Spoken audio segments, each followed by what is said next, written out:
Welcome to the Holistic Kid Show. My name is Zane. My name is Abdullah. And my name is Maud. We're the Holistic Kids here to educate us kids from the inside out. When I watch the news, I'm so impressed. That is a very difficult job. Every day, staying up with the next big thing. It's like daily. So it's like a lot of work every day. That's a lot of work all the time. But how do they do it? Well, today we have one of our heroes, who is also a real-life news reporter for where we live in Chicago. And we can't wait to talk to her. We have so much to ask her. And guess what? She also loves to talk about some of the stuff we do as well, like nutrition and our lifestyle. Wow, that sounds like an amazing dream come true job. I can't wait to hear how she does it and what she does. Well, today we are so honored to have with us Miss Suzanne Le Mignot. It is a CBS2 Chicago anchor and reporter who is also an Emmy and Associated Press award winner, and she loves talking about healthy lifestyle tips. Well, we know you are incredibly busy, so we can't thank you enough for joining us today.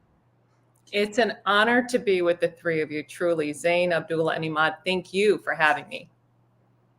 It's our pleasure. It's our pleasure. So, we know you are incredibly busy. So, how did you become interested in news reporting? And most importantly, how did you get interested in nutrition? We would love to know your story. So, interestingly enough, I know that one of you is 10 years old. Which one is 10? Me.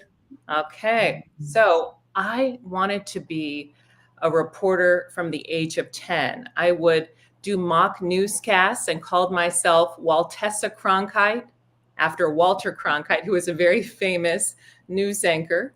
When I was growing up, I would watch him every night.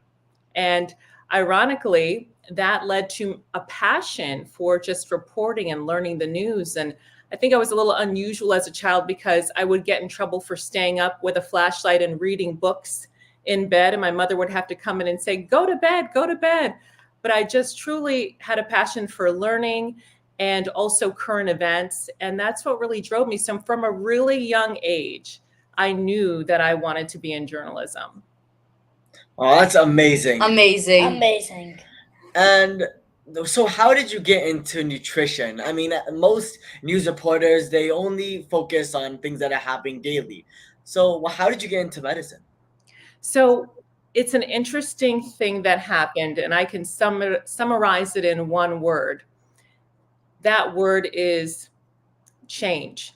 I saw a huge change in my health. I honestly work about 14 to 16 hours a day, whether I'm reporting on Wednesday, Thursday, or Friday, or going in and starting work at 2 a.m. on Saturday and Sunday when I anchor the news on the weekend show. But what I was noticing several years back was that I was getting increasingly tired, so exceptionally tired that sometimes I would get home after a reporting shift and just say, oh, I'm just going to sit down and watch the news on the couch, and then literally wake up at 6 o'clock the next morning in full clothes, makeup from the day before.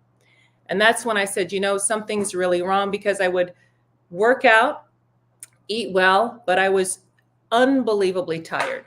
Fast forward, on April 30th, 2021, I got a diagnosis, and I was diagnosed with Hashimoto's. And that's a condition where your immune system literally attacks your thyroid. And so your thyroid doesn't work properly. So one of the things that can happen is you're tired. Sometimes you lose hair. And I was noticing too, I'd be in the makeup room at work and I'd be brushing my hair, getting ready to style my hair. And I'd have all these strands of hair on the countertop. So when I had that diagnosis, honestly, I was sad for about 60 seconds. But then I said, no, God, this is a blessing, because now I have an answer and I know why I'm tired. So I started doing a ton of research, and I got an endocrinologist. I got a nutritionist that specialized in endocrinology. I got a Hashimoto's nutritionist, and I really started learning and educating myself about the different foods that impact your health when it comes to your thyroid. And then I also got certifications in health and nutrition, one from Stanford and one in plant-based nutrition from Cornell, because I really felt knowledge is power, and I wanted to educate myself and become the healthiest form of me possible, not just for myself, but for my family and my loved ones, to be there for them. Wow, I think our mom also had Hashimoto's as well, and she was also able to, get rid of her disease by switching to a more healthier lifestyle. Yeah. Mm-hmm. It really can make a big difference. Mm-hmm. Yeah, it makes a huge difference. Yeah. So after you after you cured yourself from Hashimoto's, what inspired you to go and What inspired you to go more into putting it on the news? Yeah. So I love to share health and wellness stories on the news as well. I think it's really important for people to understand all facets of food, nutrition, especially the fact that food really can be medicine, that you can heal yourself from certain things by just eating properly. And what you put into your body really can show on the outside, whether it's skin conditions, not having healthy, clear skin, or at times just not feeling well. And I remember interviewing your mom about this amazing book right here.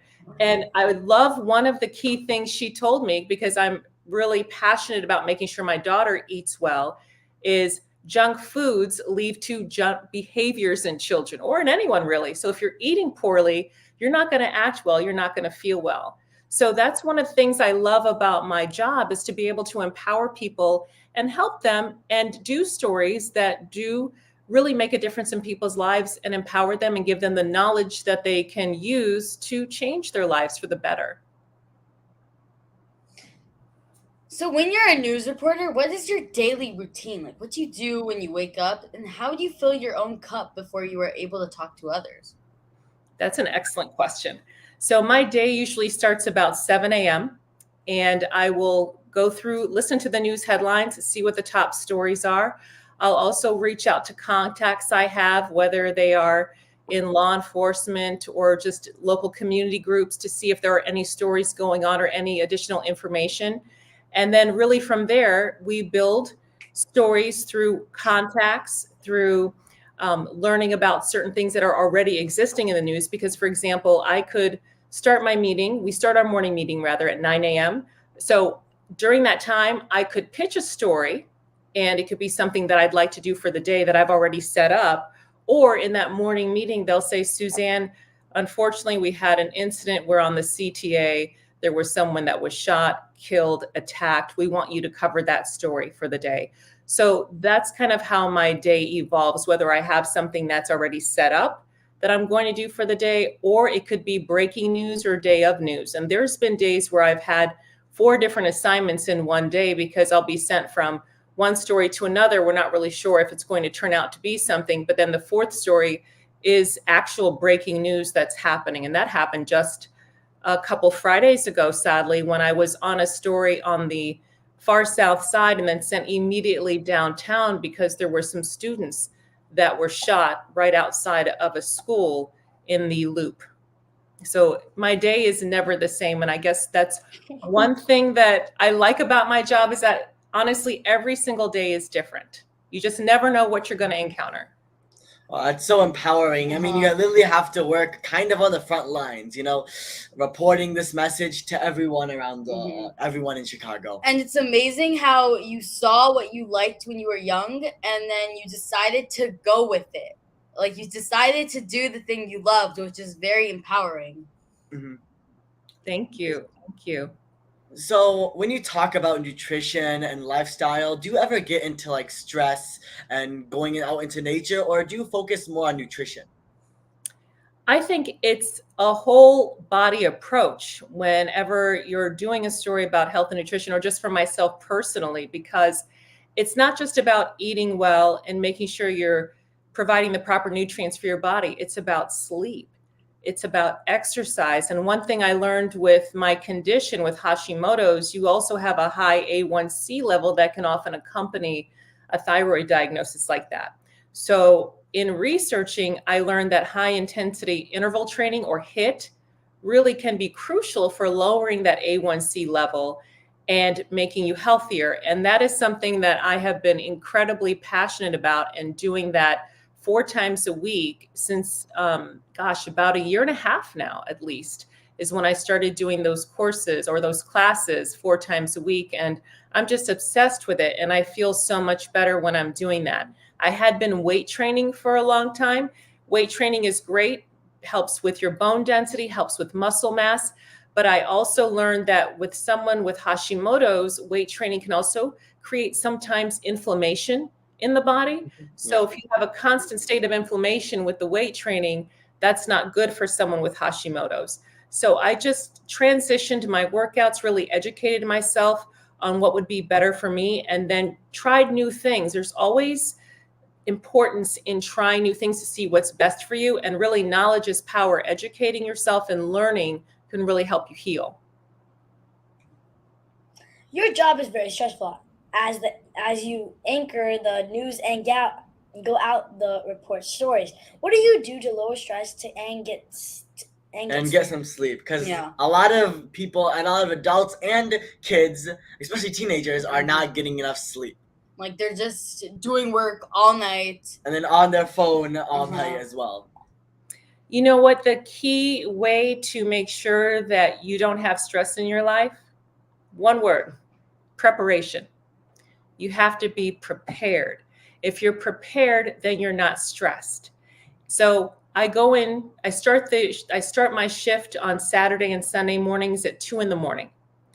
The preparation starts for me the minute I wake up. I turn on the radio, I hear what the news headlines are. I immediately start going through my news feed and then looking at all of the stories that are going on right now currently. Then as soon as I go in, we have a 3:30 meeting in the morning. We go through all the stories that are going to be happening. So I'm prepared as well. So I know what we're going to be covering in the show, but also what our reporter will be on. And then we discuss too the importance of the lead story for the reporter, because we want to make sure that that's a story that impacts the masses. So for example, a story about street closures downtown because of the marathon taking place would truly impact a lot of people, because people would need to know how to get around the city if you've got the Chicago Marathon taking place. So that would, of course, be a lead story because it impacts the masses. So preparation really is knowing what you're doing, having a handle on that, and that decreases stress. However, when you mention what do I do to make sure my stress is lower on top of being prepared, is really making sure I get sleep. Because what I noticed with the Hashimoto's diagnosis is that sleep really is the key. You have to rebuild your body. Your body is repairing, cells are being renewed, things are being energized within your body while you're sleeping. And so I make it a point to get into bed at least by 6:30 or 7 on a Friday night, because I work on Fridays too. But then on Saturdays, I'll try to get into bed at like 4 or 5 in the afternoon so I can get at least 8 hours of sleep. So I'm refreshed and prepared for my, Sunday morning shift as well. Yeah, and that's why sleep is so important, because it not only relieves your stress and it helps your brain like recharge. It's so like, what do you call it, underrated. Like people think that they can sleep, skip out and sleep, only have 4 hours of sleep, and they'll be fine. But it doesn't work like that. Yeah, sleep is like when you charge your battery. Yes. It's like You're absolutely right. now you're going to get energized for when you use your body the next day. And now you can be more productive. And you can be more productive. So when you speak about nutrition and lifestyle, do you ever run into people that are not on the same page? Like whenever we speak about these, staying away from artificial foods or staying away from artificial flavors and GMOs, because people have been eating it their entire life, they feel like they're being attacked, personally. So do you get any backlash as well? I've not experienced anything like that. We'll have some people come on the show on the weekends. We'll do segments, or we'll have pieces that run. And quite frankly, I've not experienced anyone saying anything like that. I'm sure that some people feel that eating foods like that are okay, but research does show over time those things can lead to health issues. Yeah. And it's just sad because a lot of people don't want to accept it, Like they know that what they're doing is wrong, but they still want to do it because they're addicted. Because Yeah. addiction. They always say you can do things in moderation, right? Yeah. So if you're indulging once in a while, it's okay. But if it's a consistent thing, then you really need to take a look, step back and look at your overall health picture and say, is this something I really want to do? And is this something that's going to impact my life later on? Because we always have to remember the choices we make today will impact our future. And that's why we don't always just eat vegetables and vegetables upon vegetables upon vegetables. Our mom makes cakes, right? Yeah. And she even makes Almond birthday flour cakes that are with like birthday cakes with organic cane sugar, cassava flour, almond flour, and like you don't always have to have we don't do gluten much because it affects our body, so we use a lot more of the almond flour and cassava flour, and instead of sugar we do honey and stevia. And so you have a dream job. What gems do you have for those that want to do the same work that you are? Because obviously it's very hard to get into news and reporting. So what do you have to say to people that want to do that? I would say go to school for journalism. I studied at the University of South Florida. I majored in broadcast news, and I have a bachelor's in that. I would say seek out mentors. One of my very first jobs was at CBS, and I was part of a program that they called back in the early 90s, the Minority Reporter and Training Program. And I had mentors throughout the newsroom. I worked at News Radio 780, WBBM, and I was a reporter and an anchor there. And I was very young. I was about 24 years old when I started.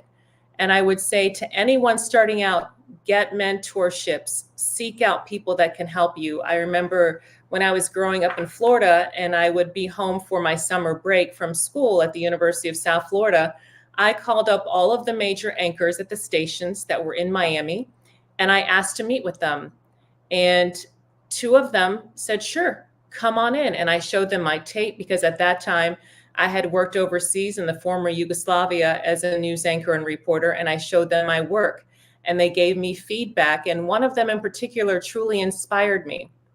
He looked at my tape and he said, you are going to make it. You've got what it takes. I see it in you. And it just takes that one person to inspire you and nurture you to help you grow. And that is something that I will never, ever forget because I do that now. I love to mentor people. I've done that through the National Association of Black Journalists, through our mentorship program, through our Chicago chapter. And I love doing that through CBS News. We have a talent strategy division, and I'll coordinate and mentor with a lot of the young reporters that are at our other CBS stations around the country because I truly feel it's so important to give back. So the key thing is get a mentor and do an internship because that way too, you're going to really know if it's something you want to do. And also I strongly, strongly encourage any young person watching this that wants to be in television to make sure that they follow their passion early on. If they have a true passion for doing sports reporting, entertainment reporting, get a mentor and do an internship in that division immediately. That way you're going to know if it's something you want to do down the road. So important. When you are reporting stories, do you ever get nervous? Because it's a very stressful job. Yeah. And nerve-wracking. I don't really get nervous when I started out in my 20s. Sometimes you'd be a little nervous. You got the butterflies, everything's kind of moving around. You're live at the scene. You're like, oh, I don't want to mess up. You don't want to misspeak. You want everything to come out perfectly.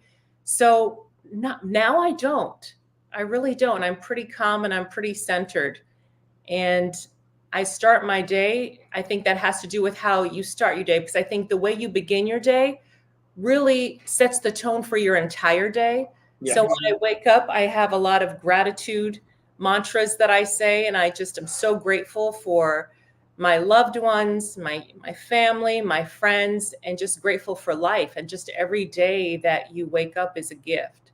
So that's truly the essence of how I start my day. And I think that just kind of grounds you and centers you for what's to come. Yeah, that's amazing. We love doing that as well. Mm-hmm. One of the biggest things for us is gratitude. Yes. Mm-hmm. I'm super grateful for everything in my life and everyone in my life. Yes, us too. Yeah, we even have a song for it. Yeah. Sing it for me. Yeah. Thank you. Let's say every single day we say 10 things we're grateful for in a song. Like, thank you for my eyes. Thank you for my ears. Thank you for a beautiful day. And thank you for my belly button. And then you Sometimes just we'll keep add on in. going. Yeah. So then we just like say that, and then You know, it reminds us what we're thankful for. Yeah. That's so beautiful. And that's true. You have to have an attitude of gratitude. Mm-hmm. Yes, Yes. 100%. Mm-hmm. Definitely. What do you tell people with setbacks? Say that one more time. I'm sorry. What do you tell people with setbacks?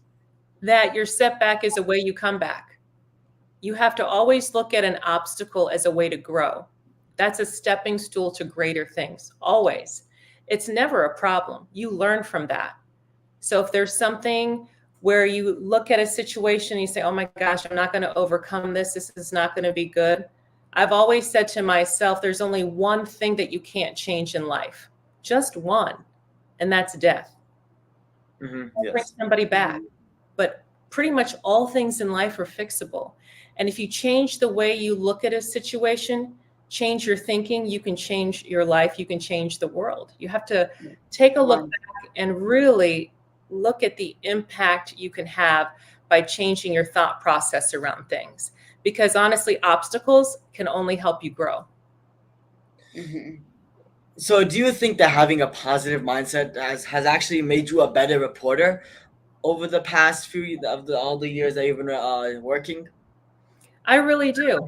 I really do, because I never, ever take no. I always think about the fact that if I'm going to a scene or if I'm doing a story, the only thing someone can say to you is, well, I don't really feel I want to talk about that. And sometimes you really get into a challenging situation and a very sad situation, because a lot of my stories deal with people who have passed away.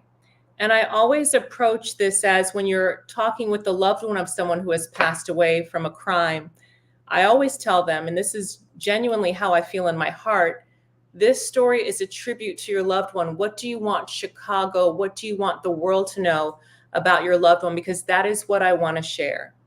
And when you speak to someone on a human level like that, and they have a clear understanding that in your heart, that's how you see the story, they will speak with you.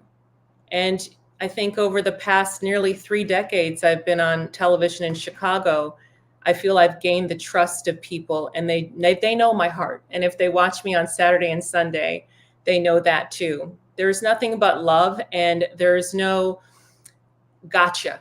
There's nothing where it's a situation where you're setting a story up, and especially in a situation like that, you have to have compassion for people. You have to have a heart, because you're sometimes meeting people at the lowest point and the most horrific and tragic time, and you have to have compassion. Yes. And that's why, even if you're living a healthy, happy life, you're grateful, you have your health, you have everything.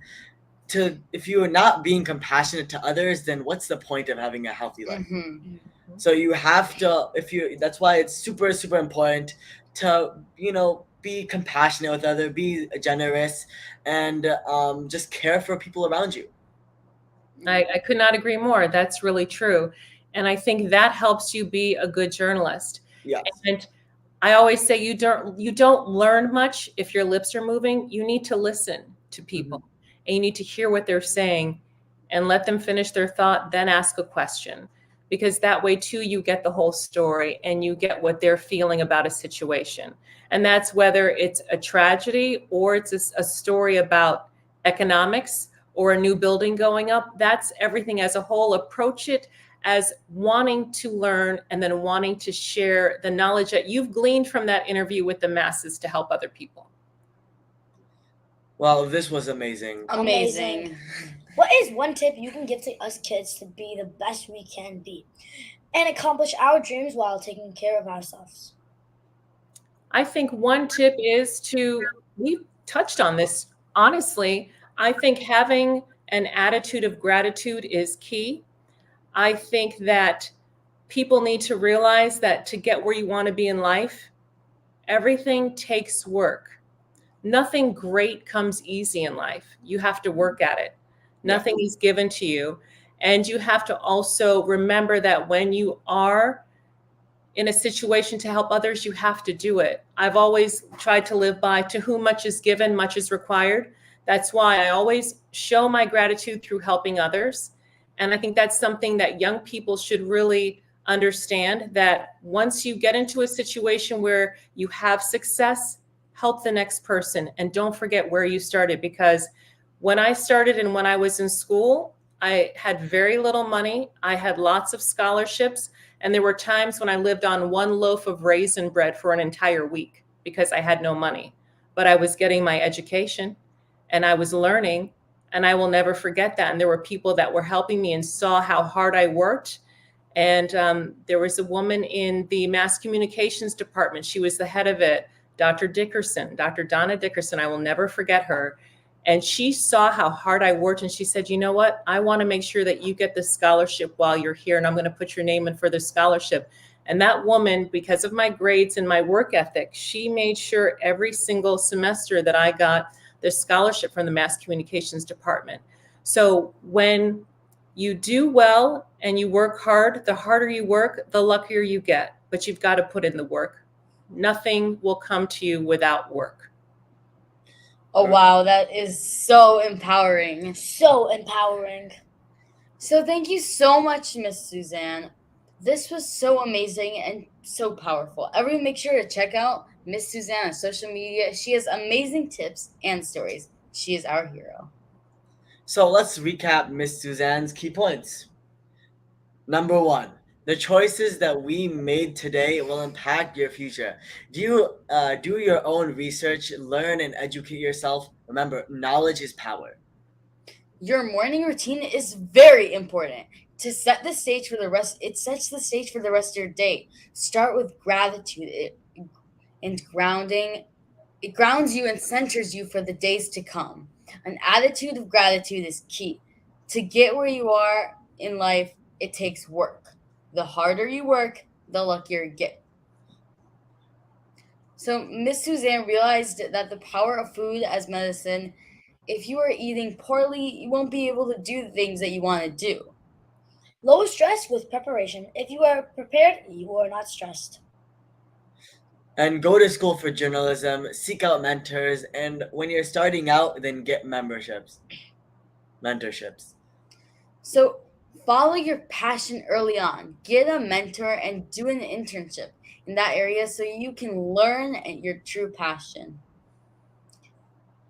Your setback is a way you come back. There's one thing that you can't change in life, and just death. All things are fixable, and change your thought process. Because if you always think negative, then everything around you is gonna be seen as negative.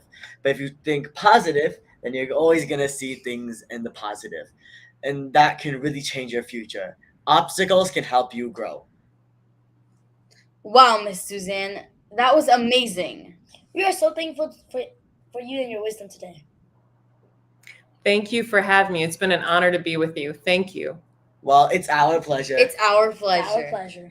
So thank you everyone for tuning in. Until next time, I'm Zayn Ansari. I'm Abdullah. And I'm Imad. Follow my family and I on social media, Holistic Mom D, and look out for my mom's book. She's working on her 8th book, and I'm doing the illustrations, and we're also writing a book. So stay tuned. Kids need to learn from other kids. Please download our podcast in iTunes and leave a review so other kids and families can benefit.